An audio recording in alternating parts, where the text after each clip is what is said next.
Dengan kehadiran Josh, kita boleh belajar, bertanya, dan mungkin mendengar pengalamannya ketika hidup sebagai seorang anak generasi Z, lalu hidup dalam pola asuh di keluarga kami. Saya sungguh rindu kami berdua boleh membagikan apa yang kami alami di dalam keluarga kami bersama dengan Tuhan, bagaimana saya boleh belajar jadi orang tua, bagaimana Josh juga belajar menjadi anak yang hidup sesuai dengan kehendak Tuhan.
Dengan kehadiran Josh, kita boleh belajar, bertanya, dan mungkin mendengar pengalamannya ketika hidup sebagai seorang anak generasi Z, lalu hidup dalam pola asuh di keluarga kami.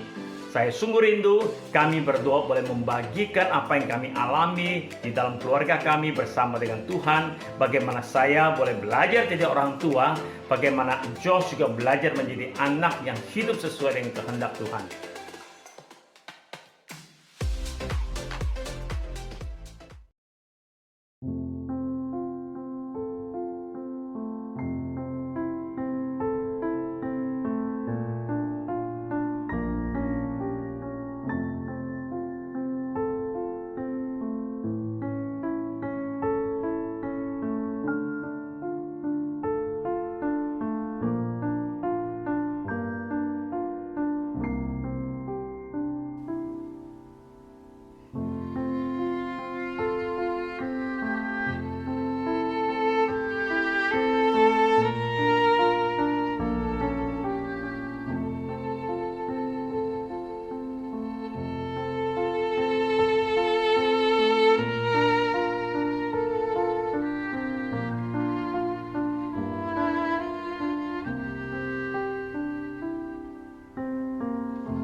Dengan kehadiran Josh, kita boleh belajar, bertanya, dan mungkin mendengar pengalamannya ketika hidup sebagai seorang anak generasi Z, lalu hidup dalam pola asuh di keluarga kami.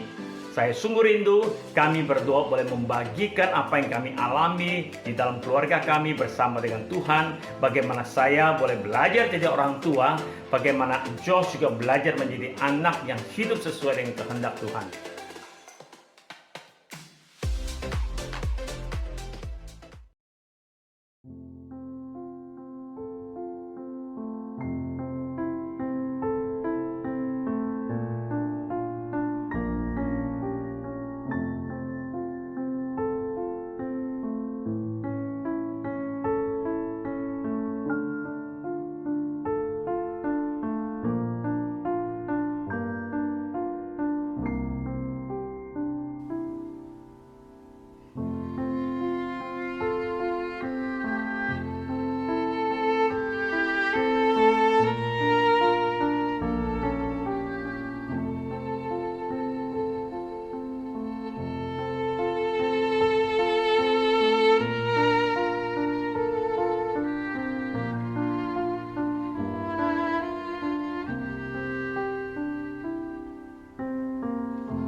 Karena Bapak Ibu sekalian, sebelum kita mulai kebaktian doa kita, mari kita mengambil waktu teduh sejenak.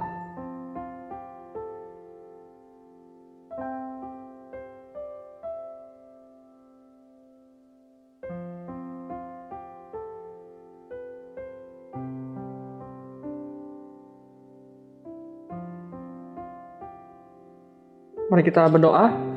Tuhan Bapa kami dalam surga, kami mengucap syukur atas berkat-Mu pada kami pada hari ini.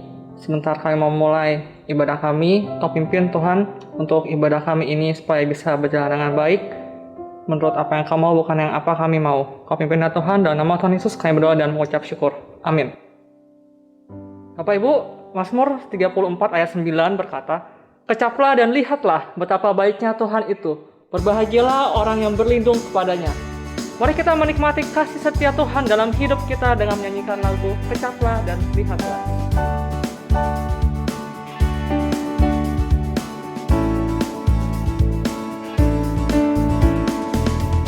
Kecaplah dan lihatlah betapa baiknya Tuhan itu.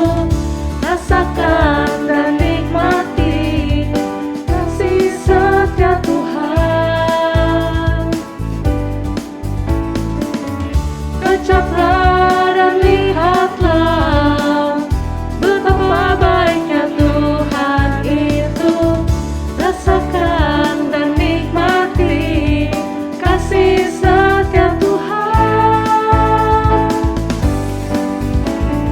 Syukur bagimu Tuhan, segala hormat bagimu Tuhan. Allah yang mengasihiku, Allah yang memeliharaku. Syukur bagimu Tuhan, segala hormat bagimu Tuhan. Allah yang mengasihiku, Allah yang memeliharaku selamanya.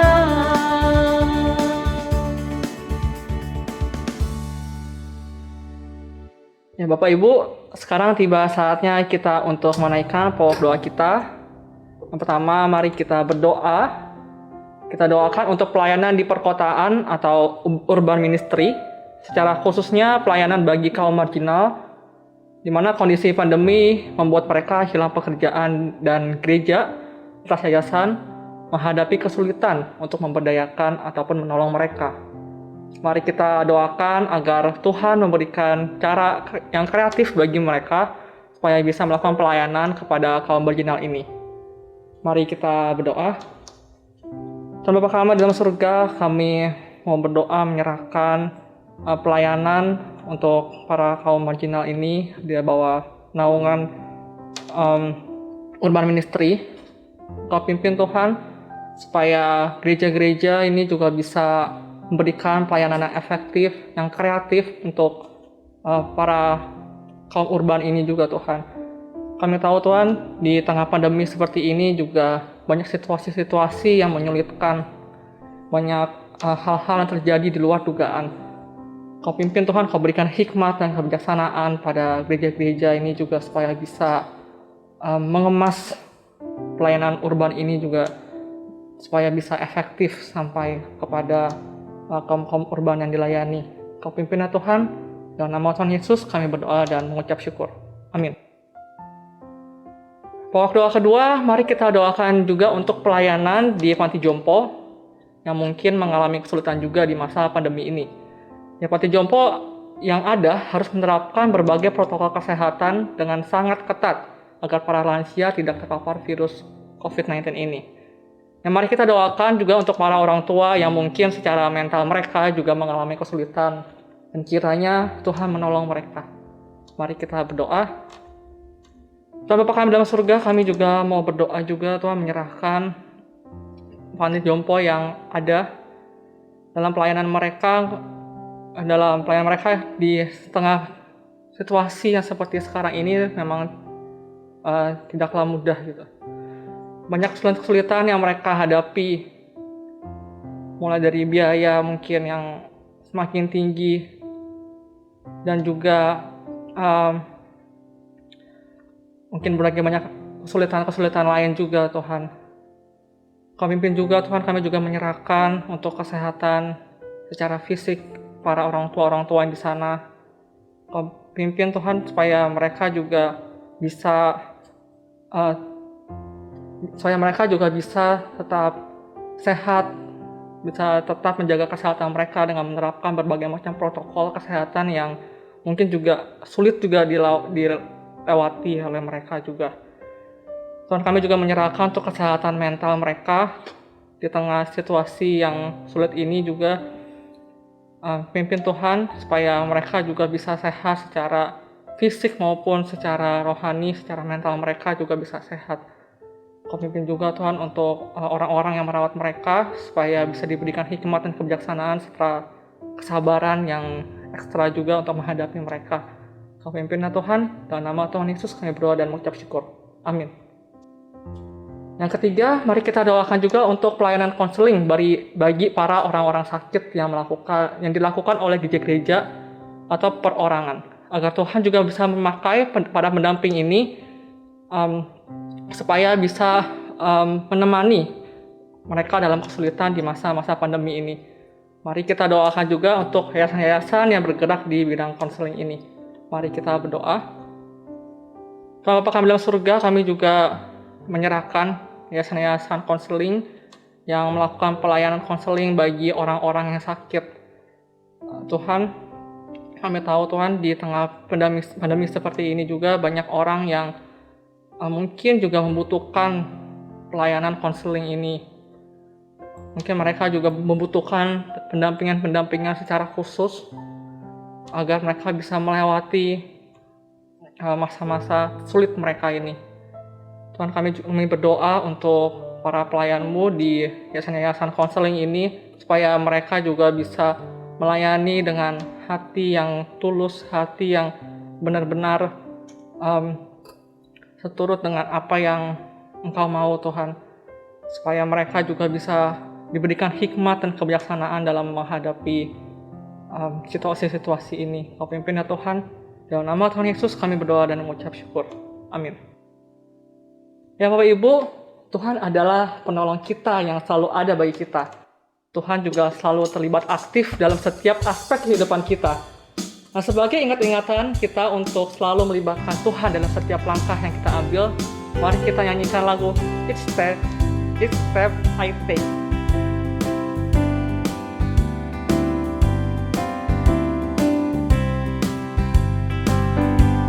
Step I take, my Savior goes before me, and with His loving hand, He leads the way.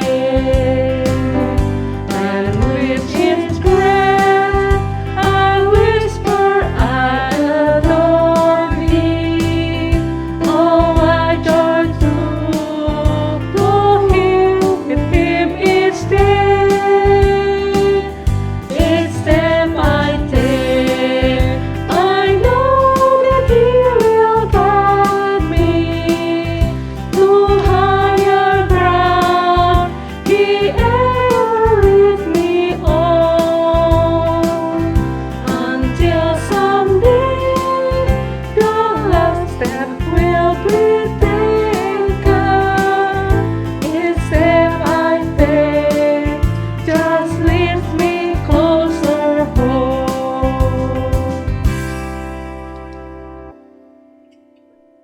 Bapak Ibu, mari kita juga mendoakan untuk jemaat-jemaat kita. Yang pertama, mari kita berdoa untuk masa depan anak-anak muda di gereja kita, sekolah minggu, remaja, dan pemuda. Mungkin ada kekhawatiran untuk masa depan mereka. Ada juga di antara mereka yang berjuang di luar negeri untuk sekolah, untuk studi, untuk bekerja. Berjuang dalam segala hal kesulitan mereka. Kiranya Tuhan menolong mereka. Kita menyerahkan masa depan mereka kepada Tuhan. Mari kita berdoa. Tuhan, kami berdoa juga Tuhan untuk jemaat kami yang berada di luar negeri. Kau pimpin mereka setiap langkah mereka supaya mereka juga bisa terus aktif melibatkan Engkau dalam setiap aspek kehidupan mereka. Mungkin banyak kesulitan yang akan mereka alami atau yang sedang mereka alami, terutama di masa seperti sekarang ini. Begitu banyak persoalan yang mungkin akan mereka hadapi. Tuhan, pimpin mereka, Tuhan. Kau berikan mereka kekuatan serta penghiburan bagi mereka dalam menjalani studi mereka, pekerjaan mereka di luar negeri ini juga, Tuhan. Kau pimpin mereka supaya mereka juga bisa berhikmat dan selalu menggantungkan segala harapan mereka kepada Engkau. Kau pimpin ya Tuhan, kami menyerahkan masa depan mereka dalam tangan-Mu. Kau pimpin, dalam nama Tuhan Yesus kami berdoa dan mengucap syukur. Amin. Mari kita doakan juga untuk jemaat yang bergumul karena sakit, baik karena COVID ataupun sakit-sakit lainnya. Kalau misalkan Bapak Ibu tahu ada 1 atau 2 nama yang kita ingat, mari kita berdoa untuk mereka. Mari kita berdoa. Tuhan Bapa kami dalam surga, kami juga menyerahkan jemaat-jemaat kami yang sedang sakit maupun yang sedang lemah tubuh. Mungkin juga ada beberapa dari mereka yang sakit COVID ataupun sakit lainnya. Kau pimpin Tuhan, Kau berikan mereka kesembuhan, Kau berikan mereka juga pengharapan dalam Engkau juga Tuhan. Kau pimpin mereka juga Tuhan supaya mereka juga bisa terus mengingat bahwa Engkau mengasihi mereka, bahwa Engkau selalu bersama-sama dengan mereka. Kau pimpin Tuhan, Kau berikan mereka kekuatan untuk melewati ini semua juga Tuhan. Kau pimpin ya Tuhan, dalam nama Tuhan Yesus kami berdoa dan mengucap syukur. Amin. Bapak Ibu sekalian, saya mengajak kita untuk mengingat sekitar 2 nama dari keluarga di GKY Kebayoran Baru saat ini, dan mari kita doakan juga mereka, doakan bagi kesehatan mereka, pekerjaan mereka, keluarga mereka, dan kerohanian mereka. Mari kita berdoa. Tuhan, kami juga mau berdoa juga untuk jemaat-jemaat kami di GKY Kebayoran Baru ini. Kau pimpin Tuhan untuk keluarga mereka, untuk kehidupan mereka.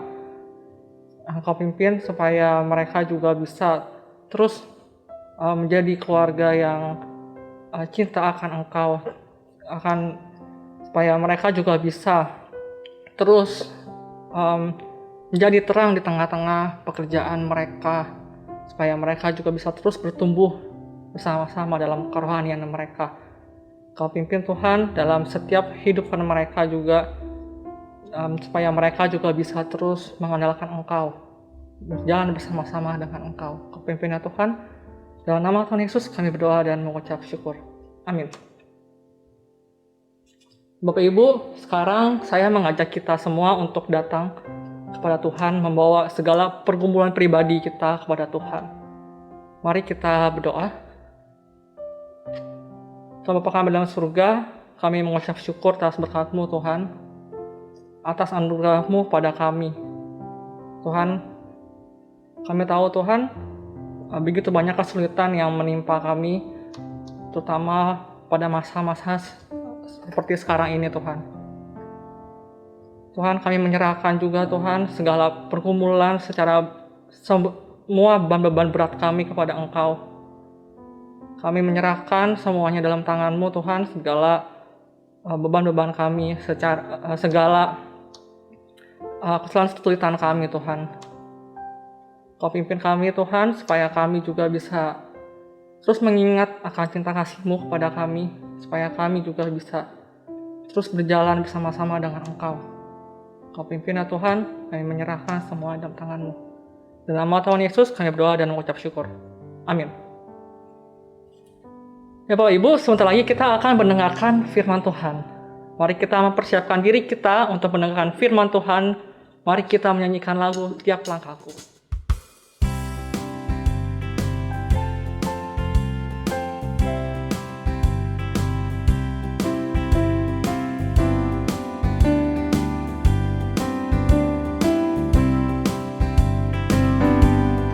Langkahku diatur oleh Tuhan, dan tangan kasih-Nya memimpinku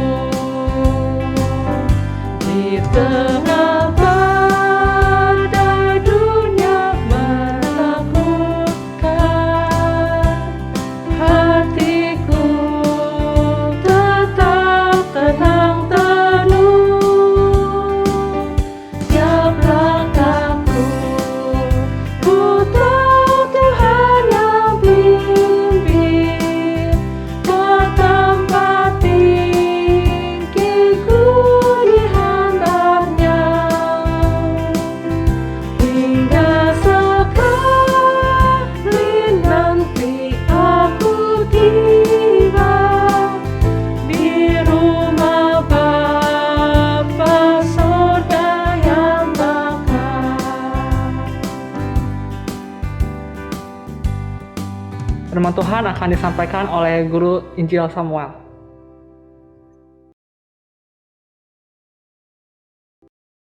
Selamat malam Bapak yang dikasihi Tuhan. Mari kita menyiapkan diri kita untuk boleh merenungkan firman Tuhan malam hari ini. Mari kita berdoa. Bapa kami yang di surga, kami ucap syukur ya Tuhan kalau malam hari ini atas izin dan juga anugerah-Mu kami boleh bersama-sama beribadah ya Tuhan malam hari ini, menaikkan doa-doa kami, setiap pujian kami, dan juga pengharapan kami kepada Tuhan. Dan kami percaya malam hari ini Tuhan juga berkehendak untuk berbicara kepada kami, mengajar kami untuk semakin setia dan juga melihat bagaimana campur tangan Tuhan di dalam kehidupan kami. Ajarlah kami ya Tuhan melalui firman yang akan diberitakan. Ajarlah kami untuk tunduk pada firman-Mu dan belajar dengan segenap hati kami. Dan kiranya Roh Kudus-Mu yang menolong kami untuk mengerti akan firman-Mu. Terima kasih ya Tuhan, dan demi nama-Mu yang kudus Tuhan kami Yesus Kristus, kami mengucap syukur dan berdoa. Amin. Bapak Ibu yang dikasihi oleh Tuhan, malam hari ini kita akan berbicara dari Matius 22, ayat yang pertama sampai yang ke-14. Ya, sebuah pesta perkawinan. Dimanapun di dunia ini berbicara mengenai pesta perkawinan, di dalam kehidupan manusia, merupakan salah satu suasana dari sebuah kegembiraan. Pada umumnya, pernikahan, pada umumnya, pesta perkawinan adalah sebuah kegembiraan. Tapi yang dikasihi oleh Tuhan, mari coba kita perhatikan di dalam Matius ini, ketika berbicara mengenai pesta perkawinan. Nah, saya mencoba untuk melihat secara desainnya daripada literer atau teks yang ada. Saya akan memperlihatkan di dalam bagian-bagian ini. Coba perhatikan di sini. Yang pertama kita bisa melihat di dalam ayat yang pertama sebagai pembukaan dan kemudian nanti akan ditutup di dalam ayat yang 14. Kemudian di dalam ayat yang kedua itu adalah berbicara mengenai perjamuan kawin dan juga nanti akan diulang lagi di dalam ayat yang ke-8. Nah kemudian desain literer yang selanjutnya adalah berbicara mengenai penolakan undangan. Jadi adanya perjamuan kawin, kemudian ada yang menolak atas undangan itu. Di ayat yang ketiga yang ke-6. Dan tidak hanya yang menolak yang dimunculkan dalam cerita ini, tetapi juga ada orang-orang yang menerima undangan. Kalau kita lihat di dalam B aksen, yaitu di dalam ayat 9 dan 10. Nah sekarang kita coba perhatikan, selanjutnya kita melihat, apa sih akibat daripada penolakan undangan itu? Nah di sini kemudian muncul di ayat yang ke-7 berbicara mengenai hukuman komunal. Dan kemudian bagaimana orang-orang yang kemudian menerima undangan tetapi tidak sesuai dengan apa yang diharapkan oleh sang pemilik pesta perkawinan. Sehingga harus dihukum secara personal di dalam ayat 11 dan 13 itu. Nah coba kita perhatikan bersama-sama. Saya akan membacakan ayat 1 sampai 14. Kemudian Bapak Ibu bisa memperhatikan di dalam slide yang saya tunjukkan ini, bagaimana itu alurnya. Ayat 1 sampai 14, demikian firman Tuhan. Lalu Yesus berbicara pula dalam perumpamaan kepada mereka, hal kerajaan surga seumpama seorang raja yang mengadakan perjamuan kawin untuk anaknya. Ia menyuruh hamba-hambanya memanggil orang-orang yang telah diundang ke perjamuan kawin itu. Tetapi orang-orang itu tidak mau datang. Ia menyuruh pula hamba-hamba lain, pesannya. Katakanlah kepada orang-orang yang diundang itu, sesungguhnya hidangan telah kusediakan, lembu-lembu jantan dan ternak piaraanku telah disembelih. Semuanya telah tersedia. Datanglah ke perjamuan kawin ini. Tetapi orang-orang yang diundang itu tidak mengindahkannya. Ada yang pergi ke ladang, ada yang pergi mengurus usahanya, dan yang lain menangkap hamba-hambanya itu, menyiksanya dan membunuhnya. Maka murkalah raja itu, lalu menyuruh pasukannya ke sana untuk membinasakan pembunuh-pembunuh itu dan membakar kota mereka. Sesudah itu ia berkata kepada hamba-hambanya, perjamuan kawin telah tersedia, tetapi orang-orang yang diundang tadi tidak layak untuk itu. Sebab itu pergilah ke persimpangan-persimpangan jalan dan undanglah setiap orang yang kamu jumpai di sana ke perjamuan kawin itu. Maka pergilah hamba-hamba itu dan mereka mengumpulkan semua orang yang dijumpainya di jalan-jalan, ya, orang-orang jahat dan orang-orang baik, sehingga penuhlah ruangan perjamuan kawin itu dengan tamu. Ketika raja itu masuk untuk bertemu dengan tamu-tamu itu, ia melihat seorang yang tidak berpakaian pesta. Ia berkata kepadanya, "Hai saudara, bagaimana engkau masuk kemari dengan tidak mengenakan pakaian pesta?" Tetapi orang itu diam saja. Lalu kata raja itu kepada hamba-hambanya, "Ikatlah kaki dan tangannya dan campakkanlah orang itu ke dalam kegelapan yang paling gelap. Di sanalah akan terdapat ratap dan kertak gigi. Sebab banyak yang dipanggil tetapi sedikit yang dipilih." Bapak Ibu yang dikasihi oleh Tuhan, berbicara mengenai undangan pernikahan. Sekali lagi berbicara mengenai undangan pernikahan. Dalam masyarakat Yahudi, seseorang mengundang sebanyak 2 kali, seperti dalam cerita tadi. Itu bukan sesuatu yang aneh, sesuatu yang lazim dilakukan. Kalau kita membaca misalnya dalam Ester pasal yang ke-5, kita akan menemukan hal yang sama bagaimana berbicara mengenai Haman di sana, ya. Nah, yang tidak lazim adalah sebaliknya. Kalau ada orang diundang, kemudian dia menolak undangan itu, apalagi yang mengundang adalah seorang raja. Nah, ini adalah sesuatu yang tidak lazim, tidak biasa. Tak heran jika dalam kisah ini kemudian sang raja yang diceritakan tadi, kemudian setelah memberikan undangan, kemudian orang-orang ini tidak mengabaikannya atau tidak mengindahkannya maksudnya, tetapi orang-orang ini mengabaikannya, tidak mau datang, maka raja ini mengutus kembali hamba-hambanya untuk apa? Mengundang tamu-tamu tersebut. Nah, kali ini undangan itu dilengkapi dengan apa? Penjelasan bahwa perjamuan kawin, ya, tamu undangan ini tetap tidak mau datang. Ya, meskipun perjamuan kawin ini sudah dijelaskan bahwa ada makanan dan lain sebagainya, ada minuman dan sebagainya, mereka tetap tidak mau datang. Dan bahkan dikisahkan bahwa di dalam hal ini mereka tidak hanya menolak atau tidak mau datang, tetapi mereka juga bahkan apa? Membunuh hamba-hamba dari raja. Kepentingan pribadi merupakan alasan mengapa orang-orang yang disebutkan tadi itu tidak peduli. Mereka tidak takut dan hormat kepada raja. Dan akibatnya, apa yang terjadi? Raja menjadi murka, kemudian mengirim pasukan untuk menghukum mereka. Di dalam kisah ini kita melihat ada orang-orang yang terundang di dalam perjamuan kawin itu. Namun ada beberapa respon dari orang-orang yang terundang tadi. Yang pertama kita melihat ada orang yang diundang, tetapi mereka dengan terang-terangan menolak undangan itu. Kemudian ada orang yang golongan yang kedua. Mereka menerima undangan itu dan mereka datang dengan berpakaian pesta. Tapi ada satu lagi Yaitu orang yang menerima undangan, namun ceritanya kemudian orang itu hanya satu orang. Tidak berpakaian pesta. Nah, apa sih maksud di dalam cerita ini? Mari kita coba perhatikan bersama-sama. Raja dalam perumpamaan ini ingin mengadakan perjamuan kawin untuk anaknya. Nah, undangan telah disebar sebelumnya. Dan raja mengutus hamba-hambanya untuk memanggil orang yang telah diundang tadi. Ya, diundang sebelumnya tadi itu. Akan tetapi para undangan dengan alasan tidak jelas. Itu tidak mau datang di dalam perjamuan tersebut. Perhatikan di dalam ayat 3 itu. Jadi mereka tidak mau datang. Nah, kemudian singkat cerita raja ini mengutus hamba-hamba yang lain. Perhatikan, hamba-hamba yang lain untuk mengundang tamu-tamu undangan. Bukan sekedar hamba yang tadi sudah diutus. Sekarang mengutus lagi hamba-hamba yang lain untuk mengundang tamu undangan menghadiri pesta perjamuan kawin tersebut. Perhatikan di dalam ayat yang keempat. Nah, kelihatannya hamba-hamba di sini yang disuruh oleh raja ini adalah hamba yang disebut di dalam ayat 3 dan ditambah dengan hamba-hamba yang lain. Di mana ini? Dari kata sifat lain itu, dari bahasa alos, ya. Nah, ini memberi indikasi bahwa hamba yang ada di sini itu berbeda.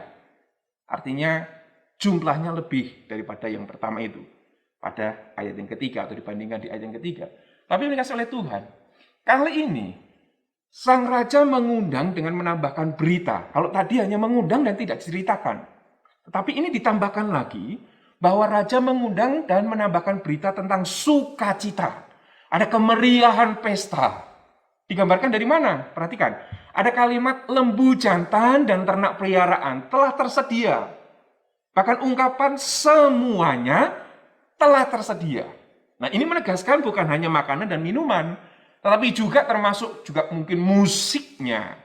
Di dalam pesta itu, ya, biasanya di dalam pesta pernikahan, perkawinan itu ada musik, ya begitu ya. Nah, ini sudah dibayangkan dan bisa dibayangkan bahwa betapa meriahnya pesta ini. Hambanya disuruh untuk kasih tahu mereka. Ada makanan, ada minuman, ada musik. Artinya apa? Ini pesta yang meriah. Ayo datang. Lalu apa yang terjadi? Apa respon para undangan itu? Mereka sekali lagi tidak peduli. Mereka tidak peduli atas undangan sang raja. Meski sang raja sudah memberi informasi bahwa pesta ini meriah, namun mereka tidak tertarik. Iya, mereka tidak tertarik ataupun menghargai undangannya dan datang. Enggak. Mereka malah pergi, apa diceritakan di dalam ayat yang kelima itu? Pergi ke ladang masing-masing, kemudian mengurus usaha masing-masing, tanpa mempedulikan undangan tersebut. Tidak hanya itu, sebagian mereka, perhatikan di ayat yang ke-6, sebagian mereka malah menangkap, menyiksa, dan membunuh para hamba. Lalu apa akibatnya? Kemudian di dalam ayat yang ke-7 kita bisa melihat bahwa raja kemudian menjadi murka. Dan tidak hanya para pembunuh utusan raja yang dibinasakan, tetapi disebutkan turut pula kota di mana mereka tinggal juga dibinasakan. Apa ini dikasih oleh Tuhan? Selanjutnya, untuk ketiga kalinya, sang raja memerintahkan hamba-hambanya. Karena mereka, orang-orang yang sudah diundang tadi, juga tetap nggak mau datang, meskipun sudah digambarkan, pesta itu meriah sekali. Untuk ketiga kalinya, kemudian raja ini memerintahkan hamba-hambanya untuk mengundang orang-orang yang ada di jalan.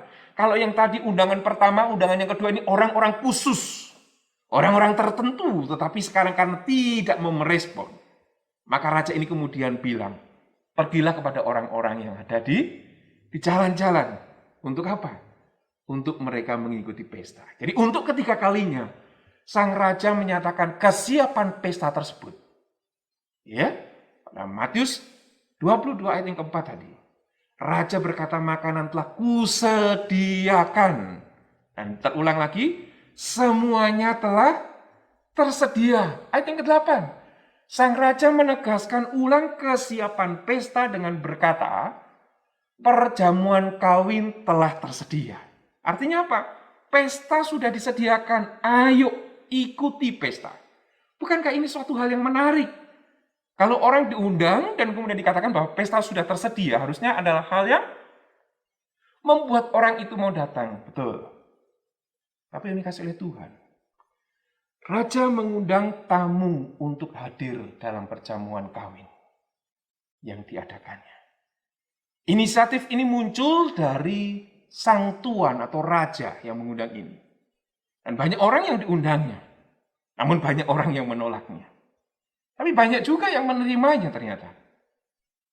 Mereka yang menolak undangan dipandang sang raja sebagai orang yang tidak layak di dalam ayat yang ke-8.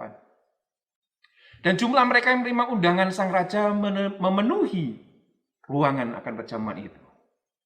Dan dari kelompok tamu yang menerima undangan ada seorang yang ditolak oleh raja. Yaitu mereka, atau dia maksudnya. Satu orang. Yaitu dia yang tidak mengenakan pakaian pesta. Tamu ini tidak hanya ditolak. Bahkan ia mendapat hukuman dari sang raja karena ia dicampakkan ke dalam kegelapan yang paling gelap. Baik tamu yang menolak undangan maupun tamu yang ditolak oleh raja. Yaitu yang tidak memakai pakaian pesta. Mereka menerima hukuman. Apakah yang dapat kita katakan mengenai makna perumpamaan ini? Nah, menarik. Perumpamaan ini mencuatkan makna yang banyak dipanggil sang raja tetapi banyak juga yang menolak undangannya. Juga ada satu orang yang ditolak oleh sang raja. Tamu yang mendapatkan panggilan raja, seperti terlihat dalam perumpamaan ini, lebih banyak jumlahnya ketimbang mereka yang menerima panggilan raja. Nah, dalam koridor inilah istilah banyak, topoloi, dan sedikit, oligoi, harus dipahami. Nah, yuk kita sama-sama melihat akan hal ini. Pengertian demikian diringkas dalam pernyataan Matius dalam ayat yang 14 itu ya. Matius 22 ayat 14. Bahwa banyak yang dipanggil tetapi sedikit yang dipilih. Nah, kita coba mempersempit akan pembahasan malam hari ini dengan kata panggilan. Kata kerja memanggil atau kaleo itu muncul di dalam perikop kita hari ini itu beberapa kali. Coba kita perhatikan di dalam ayat yang ketiga. Kaleo muncul itu 2 kali. Kemudian di dalam ayat yang keempat muncul sekali. Ayat yang ke-8 sekali, ayat yang ke-9 sekali. Kemudian juga ada kata sifat daripada kata kaleo ini dengan kata kletoi, dipanggil, itu juga digunakan di dalam ayat yang ke-14. Nah, dari satu perikop dengan menggunakan berkali-kali kata memanggil ini, saya berpikir ini adalah menjadi satu titik, menjadi pusat, menjadi poin daripada kisah perumpamaan pesta perjamuan kawin ini. Tema panggilan muncul total 6 kali dalam perumpamaan ini. Jadi ringkasnya perumpamaan ini, itu berbicara mengenai panggilan dan juga respon manusia. Semua yang hadir dalam pesta perkawinan mengenakan pakaian pesta. Ya, kita tidak jelas apakah ini disediakan oleh raja atau tidak. Ya, tidak jelas. Namun, oleh karena ada indikasi bahwa ada orang yang diundang di jalan-jalan langsung datang ke tempat pesta, kemungkinan besar ada waktu bagi mereka untuk berganti, ya, atau maksudnya ganti dan memakai baju pesta.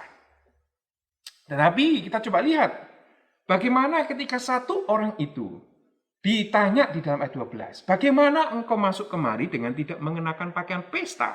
Nah, berarti ada indikasi bahwa bukan sang raja yang menyediakan pakaian pesta itu, tapi merekalah yang diundang itu yang kemudian memakai pakaian pesta itu. Nah, ini yang coba kita gumulkan bersama. Bahwa penting. Dan yang penting pada malam hari ini adalah mereka semua menggunakan pakaian pesta. Akan tetapi ada satu orang tamu yang datang tanpa mengenakan pakaian pesta. Mungkin orang itu berpikir bahwa yang penting saya datang.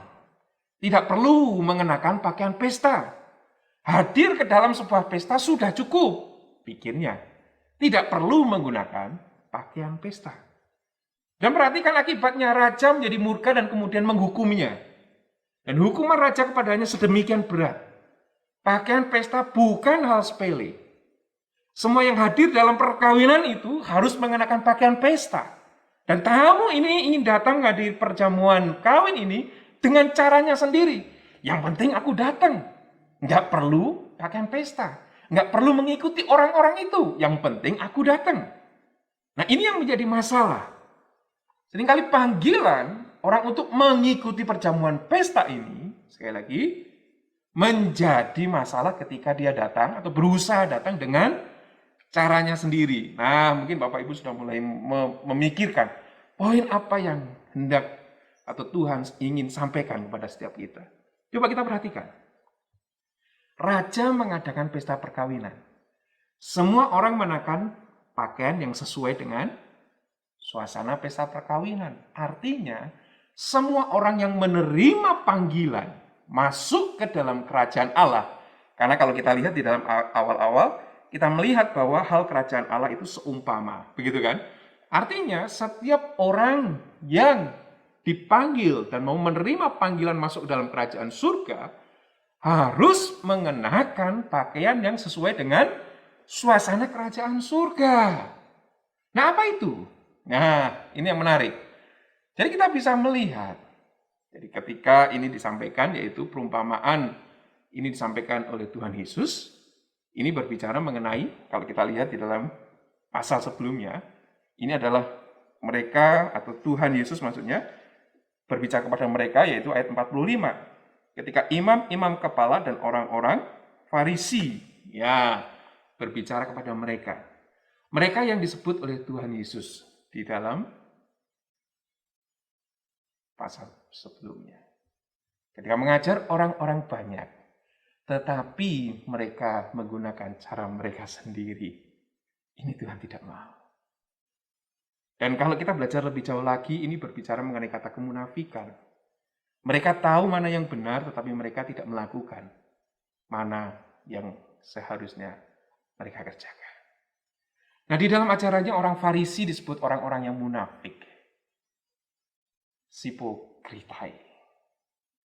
Di dalam Matius 22, kita lihat ayat 18, kemudian kita lihat juga di dalam pasal 23, ayat 13, ayat 15, dan selanjutnya. Secara khusus di dalam Matius 24, ayat 51, itu menyatakan kalau orang-orang munafik akan mengalami ratapan dan juga kertakan gigi, yang menghubungkannya dengan Matius 22, ayat 13 ini. Bila pengamatan ini dapat diterima, maka kita akan melihat pakaian pesta merujuk kepada apa? Kemunafikan para pemimpin agama Yahudi. Mereka mengajar Taurat, tetapi tidak melakukannya. Mereka seenaknya sendiri, seharusnya mengikuti apa yang seharusnya dilakukan di dalam sebuah pesta. Tapi mereka tidak melakukannya. Dengan tema panggilan tadi, tidak hanya ada sukacita bersama di dalam sebuah pesta, tetapi juga ada hukuman di sana. Bahwa manusia itu merespon terhadap panggilan itu. Ada yang menerima, tetapi juga ada yang menolak. Ketika mereka menolak, maka mereka mendapatkan hukuman. Nah, kalau diamati, bentuk hukuman dalam perumpamaan ini terdiri dari dua jenis. Itu bersikap atau bersifat historis, kekinian ini, yang segera terjadi di dalam ayat yang ke-7 itu. Dan juga hukuman eskatologis terjadi yang akan masa datang di dalam ayat yang ke-13 tadi. Nah, Bapak Ibu dikasih oleh Tuhan, seperti telah disebutkan tadi, perumpamaan ini berbicara mengenai apa? Panggilan dan respon manusia. Lalu kita melihat bagaimana ketika ini dihubungkan di hadapan kita mulai bersama-sama. Kalau panggilan itu diberikan kepada kita, apa respon kita? Apa yang akan kita lakukan? Apakah kita menerima? Ataukah kita menolak dengan segala alasan yang kita miliki?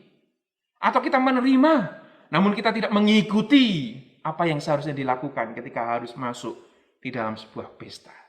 Harus masuk di dalam kerajaan surga itu. Apa yang dikasih oleh Tuhan? Ini adalah sebuah penggambaran. Ini adalah suatu hal yang ingin ditekankan. Mungkin kita bukan bagian yang pertama, yaitu orang yang menolak akan panggilan. Mungkin kita adalah di bagian yang kedua. Itu orang yang menerima panggilan, kemudian menggunakan pakaian pesta, yaitu ketika kita mengikuti apa yang Tuhan mau. Namun juga mungkin saat ini masih ada orang-orang yang, kalau banyak orang kemudian ada satu orang berarti sebagian kecil. Di sana yang menerima undangan itu tetapi dia tidak menggunakan pakaian pesta itu. Yang maunya sesuai dengan keinginannya, tidak sesuai dengan aturan yang ada. Tapi ini dikasih oleh Tuhan. Inilah yang malam hari ini kita renungkan. Apakah kita sudah menerima panggilan itu? Kalau jawabnya iya, pertanyaan kedua. kita sedang menggunakan pakaian pesta itu atau tidak. Kita sedang menggunakan kehidupan ini sesuai yang Tuhan mau atau tidak. Atau kita sedang menjalani, menghidupi pesta sukacita itu dengan semaunya sendiri. Kalau malam hari ini kita merasakan Tuhan berbicara secara pribadi, mari kita tilik hati kita masing-masing. Kalau hidup kita masih kemudian mengedepankan keakuan, bahwa aku mau hidup sesuai dengan apa yang aku mau, malam hari ini Tuhan mengajak kita untuk kembali. Pakailah pakaian pestamu, yaitu bagaimana cara hidupmu sesuai dengan apa yang Tuhan mau. Jangan engkau mengikuti kemauanmu sendiri dengan meninggalkan firman. Tetapi ikutlah firman dan hidupilah itu menjadi bagian daripada kehidupanmu. Tapi ini kasih oleh Tuhan. Malam hari ini saya membawa satu bahan begitu ya. Saya yakin Bapak Ibu tidak asing dengan namanya kanebo begitu ya. Ini sengaja saya keringkan kanebo. Nah, kalau kanebo ini kering, apa yang terjadi? Kanebo ini keras gitu ya. Keras, dan saya yakin kalau Bapak Ibu memiliki mobil, nanti pasti tidak mau nih ya, ngelap dengan kain kanebo yang kering begini. Pasti yang terjadi adalah baret-baret mobilnya ya. Nah, lalu bagaimana supaya kemudian kanebo ini bisa menjadi lembut begitu? Cara satu-satunya adalah kita masukkan ke dalam air, Bapak Ibu yang kasih Tuhan. Kanebo yang keras itu kemudian kita masukkan dalam air. Setelah kita masukkan dalam air, kita lihat bahwa kanebo ini menjadi lembut. Dan ketika menjadi lembut, kita akan melihat apa yang menjadi syarat bahwa kanebo ini menjadi lembut. Dia dimasuki oleh air. Air ini meresap di dalam kanebo tersebut. Ketika di dalam kehidupan kita, sekali lagi di dalam kehidupan kita, suara Tuhan yang berbicara kepada kita, namun kita tidak membuat hidup kita dipenuhi dengan suara Tuhan, maka hidup kita keras, sulit untuk dipakai oleh Tuhan. Dan seringkali itu merugikan. Kalau untuk ngelap mobil itu akan baret karena kering tadi dan keras. Tapi kalau hidup kita kemudian mau tunduk dipenuhi dengan firman Tuhan, dipenuhi akan kuasa Tuhan, kita akan lembut dan kita akan sering dipakai oleh Tuhan. Mari malam hari ini kita meresponi panggilan Tuhan. Kita harus mengikuti dengan perubahan hidup yang semakin hari semakin dirasakan oleh setiap orang-orang yang ada di sekitar kita. Jawablah panggilan dengan mengikuti apa yang Tuhan mau. Amin. Mari kita berdoa. Bapa kami yang di surga, kami mengucap syukur kalau malam hari ini ya Tuhan, kami boleh bersama-sama belajar dan diingatkan kembali bahwa tidak sekedar kami itu menjawab panggilan untuk mengikut Tuhan di dalam sebuah kegembiraan, masuk di dalam sebuah komunitas orang-orang percaya, tetapi juga Tuhan menginginkan bahwa ketika kami masuk komunitas itu, kami menggunakan, memakai, menghidupi apa yang seharusnya kami hidupi sesuai dengan komunitas yang Tuhan inginkan, yaitu kerajaan surga. Firman-Mu dengan jelas menjadi panduan bagi kami orang-orang yang dipanggil di dalam sebuah kerajaan surga.